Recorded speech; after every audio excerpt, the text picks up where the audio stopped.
सबकी निंदा सुनना, पर शिव की निंदा कभी मत सुनना। कल की कथा में वर्णन किया। शंकर की निंदा देवऋषि नारद ने करी थी तो बंदर का मुंह लग गया था, और शंकर भगवान की निंदा स्वयं भगवान विष्णु ने सुनी थी तो घोड़े का मुंह लग गया। हयग्रीव अवतार हुआ। सबकी निंदा सुनोगे चल जाएगा, पर शिव की निंदा स्वीकार नहीं करी जाती। शंकर की निंदा।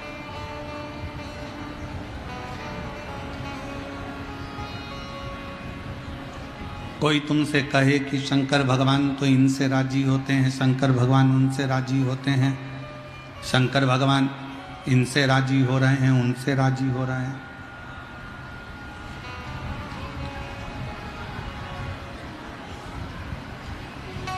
कोई तुमसे कहे शिव जी इनसे राजी हो गए, उनसे राजी हो गए, नहीं नहीं, शंकर भगवान सबके हैं। चाहे वो ब्राह्मण हो, चाहे वो क्षत्रिय हो, चाहे वो वैश्य हो, चाहे वो शूद्र हो, शिव जी किसी की जाति देखकर, शंकर भगवान किसी का वर्ण देखकर या जाति देखकर शंकर भगवान कृपा नहीं करते। शंकर भगवान तो केवल दिल देखकर, भाव देखकर, मन देखकर कृपा करते। और कल कथा में कहा था, लोग जाति के नाम पर आपको हमको तोड़ रहे हैं, तोड़ रहे। कल कश्मीर की घाटी पे पहलगांव में जो घटना हुई है वो दिल को झंझोड़ने वाली है, झंझोड़ने वाली।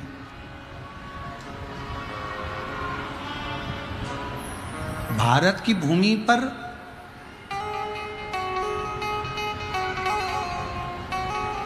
हिंदुओं की मौत कब तक होती रहेगी? कभी बंगाल में हिंदू मारा जाता है और कभी कश्मीर की घाटी में कपड़े उतार कर देखा जाता है कि हिंदू है और गोली मार दी जाती है।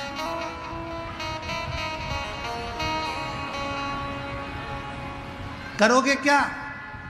कैंडल मार्च निकाल लोगे, पुतले जला लोगे, बन सकेगा तो थोड़ा थोड़ा नारा लगा लोगे और फिर शांत होकर बैठ जाओगे?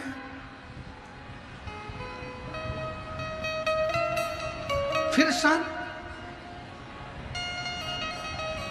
मेरा निवेदन है सनातनियों, मेरा निवेदन है सनातनियों, जाग जाओ, अब मौका है। और मैं निवेदन करूंगा, हमारे ने शूद्र नहीं पूछा, उन्होंने तो पूछा ये हिंदू है और गोलियों से भून दिया। एक लड़के की शादी तो 8 दिन पहले हुई थी और कश्मीर घूमने के लिए गए थे और उसकी पत्नी रोती रही, बिलखती रही, बिलख रही, रो रहा है। मेरा निवेदन है मेरी जीजियों, तुम्हारे घर में शास्त्र है कि नहीं है हमें उससे मतलब नहीं है, पर अब तुम्हारे घर के बेटा और बेटी को शस्त्र चलाना आना चाहिए।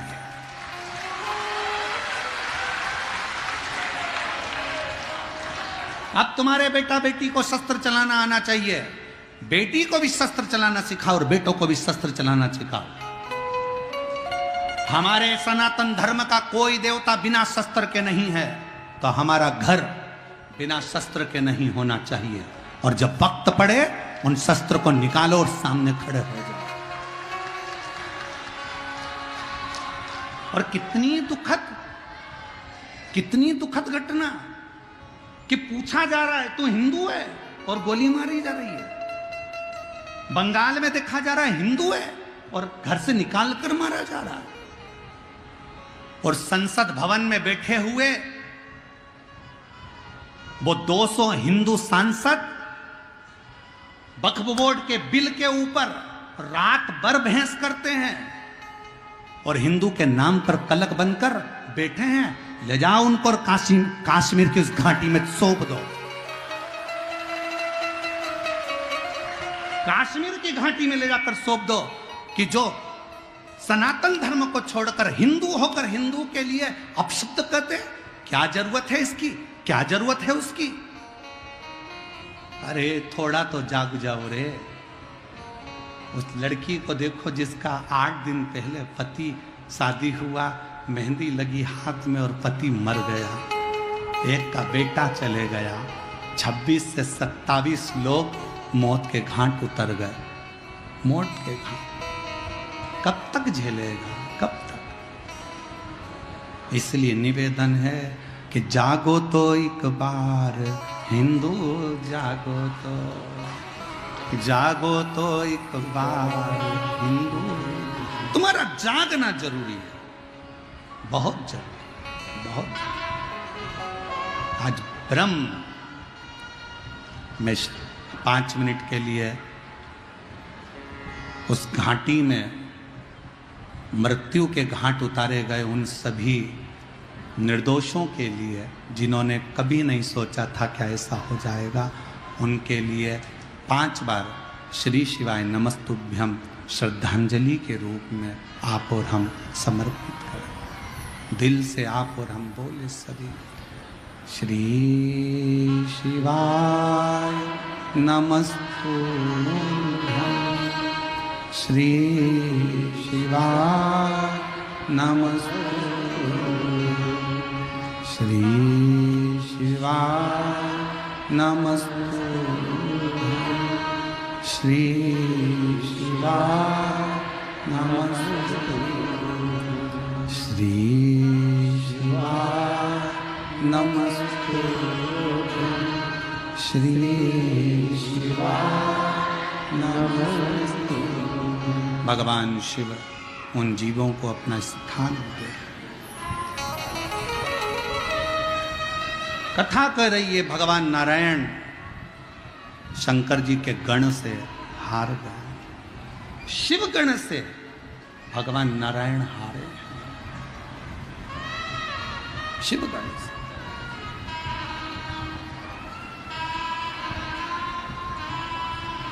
पूछा क्यों हारे?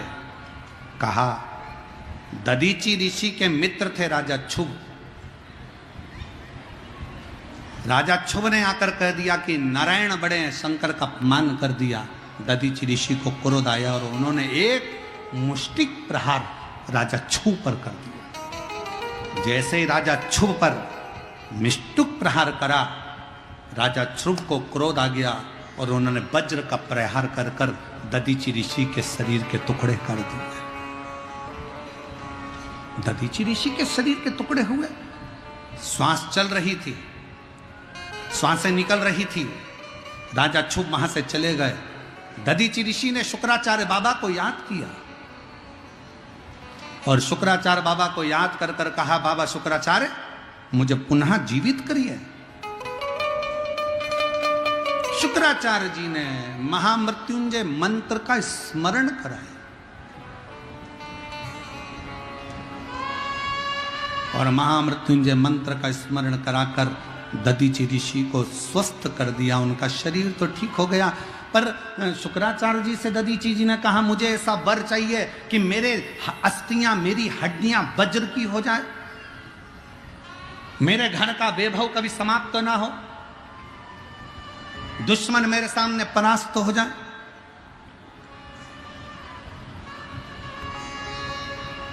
दधीची ऋषि के शब्द सुने तो शुक्राचार्य जी ने कहा, ये वर तो मैं नहीं दे सकता, पर ये वर देवाधिदेव महादेव दे सकते। दुनिया का ऐसा कौन सा काम है जो शंकर नहीं कर सकते? एक महिला ने अपने पत्र में लिखा, मेरी उम्र 40 से ऊपर हो गई, 45 के लगभग में मैं पहुंच गई और मेरे घर में संतान का सुख नहीं था। देवता भाग्य लिखते हैं, मेरे देव अधिदेव महादेव तुम्हारे भाग्य को पलट देते हैं, तुम्हारे भाग्य को पलट। अकाल मृत्यु वो मरे जो काम करे चंडाल का, काल उसका क्या बिगाड़े, जो भक्त हो महा, जो शिव की आराधना करता हो, शिव की आराधना, शिव की आराधना, शिव का स्तुति कर। यदि महामृत्युंजय मंत्र को नहीं जप सकते हो तो शंकर जी की एक मुद्रा का स्मरण करो कि कमल के पुष्प के ऊपर शंकर बैठे हैं, दो हाथ से जल अपने ऊपर चढ़ा रहे हैं, दो हाथ नीचे, उसमें दो कलश रखे हैं, दो हाथ, एक हाथ में रुद्राक्ष की माला, एक हाथ मृग की मुद्रा का बनाया हुआ है।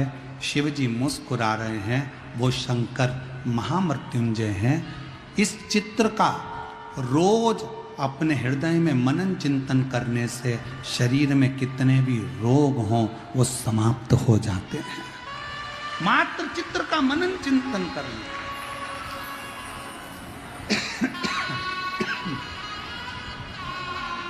महामृत्युंजय का स्मरण करा, दधीचि ऋषि के सामने शिव जी प्रकट हो गए। मांगो क्या चाहिए? दधीचि ऋषि ने कहा, मेरे अस्थियों को, मेरी हड्डियों को वज्र का बना दीजिए, वैभव दीजिए, कभी परास्त ना हूं। शंकर ने वर दे दिया, अस्थियां वज्र की हो गई। क्रोध आया दधीचि ऋषि को, मेरे मित्र शुभ ने मेरे पर आक्रमण करा था, मेरा शरीर काट दिया था। दधीचि ऋषि जाकर राजा शुभ पर फिर मुष्टिक प्रहार करें। राजा शुभ को क्रोध आया, उन्होंने फिर वज्र उठाकर दधीचि ऋषि को मारना चाहा। दधीचि ऋषि मरे नहीं। राजा शुभ हार कर भागा। भागने के बाद राजा शुभ सीधे इंद्रदेव के भाई, छोटे भाई मुकुंद के पास पहुंच गए। मुकुंद से कहा कि मैं किसकी आराधना करूं, मैं तो नारायण को भजता हूं, तो नारायण को भजो। भगवान विष्णु की आराधना में राजा शुभ लग गए। भगवान विष्णु जब सम्मुख में आए, पूछा क्या चाहिए? इतना बल दे दो मुझे कि मैं दधीचि ऋषि को हरा दूं। भगवान विष्णु ने कहा, हुआ क्या ये तो बताओ। उसने मुझे मुष्टिक प्रहार करा। भगवान नारायण कहते हैं, तुम चिंता मत करो, मैं दधीचि ऋषि को समझाता हूं, तुम चिंता ना करिए। राजा शुभ को समझाकर दधीचि ऋषि के पास भगवान विष्णु पहुंच गए और भगवान नारायण ने जाकर दधीचि ऋषि से कहा कि दधीचि, ब्राह्मण का रूप रखकर भगवान गए और ब्राह्मण का रूप रखकर जाकर कहा, लाठी टेकते टेकते, दधीचि जी मुझे आपसे कुछ मांगना है, भिक्षाम दे।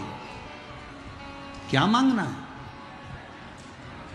मुझे वचन दो कि मैं जो मांगूंगा दे दोगे। दधीचि ऋषि ने मुस्कुराकर कहा, आप ब्राह्मण का रूप त्याग दो, आप भगवान विष्णु हो, मैं जानता हूं, मैं शंकर का भक्त हूं, सामने आए हुए को पहचानता हूं कि ये क्या चाहता है। जो शिव का उपासक होता है ना, उससे मांगा नहीं जाता। शंकर का जो भक्त हो, कोई सतगुरु हो, कोई शिव का ऐसा उपासक हो, बस उसके सामने जाकर खड़े हो जाओ और उस शंकर के भक्त की केवल दृष्टि ही पड़ जाएगी ना, उतने में समझ जाना कि तुम्हारा कल्याण निश्चित हो गया। कोई शिव भक्त। दधीचि जी कह रहे हैं, मैं पहचान गया आपको, आप असली स्वरूप में आओ। भगवान विष्णु ने अपना असली स्वरूप लिया। दधीचि जी ने कहा, क्या चाहिए आपको? मुझे वचन दो पहले। मैं वचन तो नहीं दूं, पहले बताओ क्या चाहिए। तो कहा, एक बार राजा शुभ के सामने जाकर कह दो कि राजा शुभ, मैं तुझसे डरता हूं।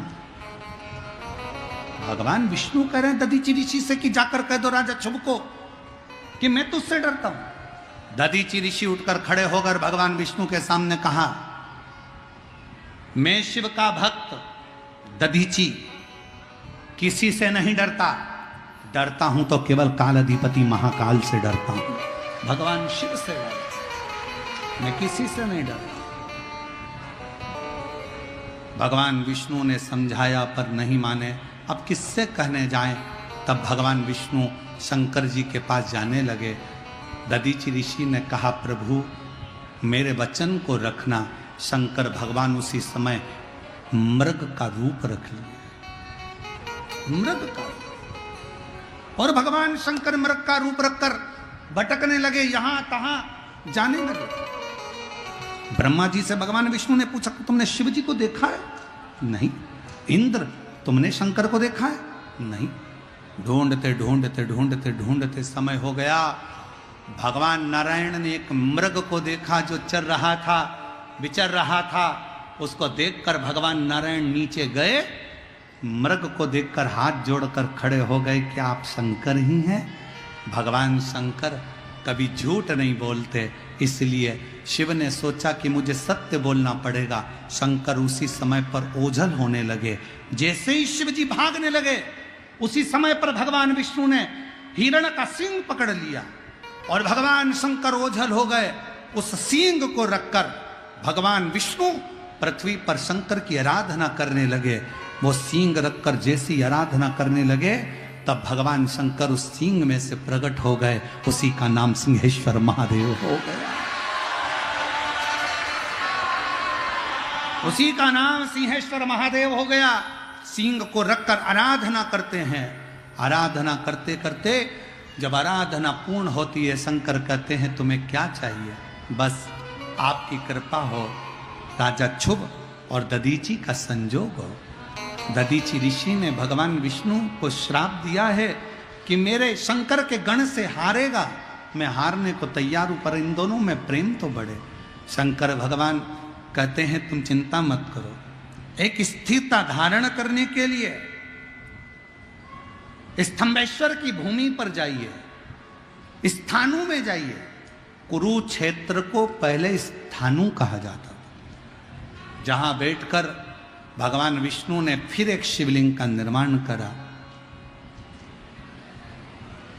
और शिव जी के शिवलिंग का निर्माण कर कर वहां आराधना में डूब गए। शंकर फिर प्रकट हुए, फिर प्रकट हुए। प्रकट होते से भगवान विष्णु ने कहा, प्रभु आप इनको एक कर दीजिए। शिव जी ने एक करा। सारे देवता उस कुरुक्षेत्र की भूमि पर शंकर जी का जय जयकार करते हैं। शिव जी से कहते हैं आप यहाँ विराजमान हो जाओ। शंकर भगवान स्थानेश्वर महादेव के रूप में कुरुक्षेत्र की भूमि पर विराजमान हो। दो महादेव, भारत की भूमि पर दो शिवलिंग ऐसे हैं जो एक साथ भगवान विष्णु ने प्रकट किए हैं।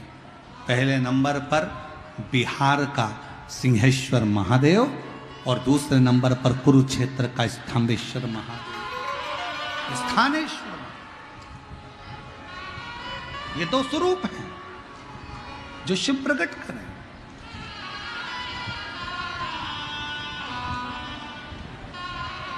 मैं इस समिति को और यहाँ के यजमान परिवार को बहुत बहुत धन्यवाद देता हूँ कि उन्होंने हमको सिंहेश्वर बाबा को कथा सुनाने का मौका दिया और यहाँ हमको बुलाया।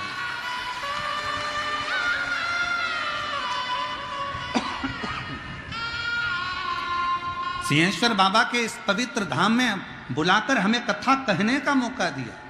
आप तो किस्मत वाले हैं, पर आज इस कथा को बोलने के बाद हमको भी अपने आप में भाग्य की सराहना हो रही है कि मेरे बाबा ने यहाँ कथा बांचने के लिए हमको बुलाया, यहाँ बुलाया।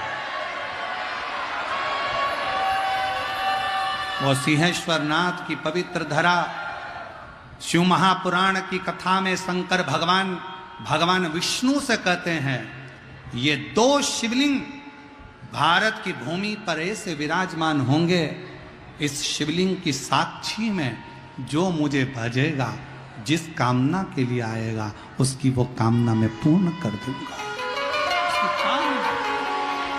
बोल सिंहेश्वर महादेव की। और बाबा ने अगर कृपा करी, करुणा करी, तो एक कथा सिंहेश्वर में तो हो गई, पर बाबा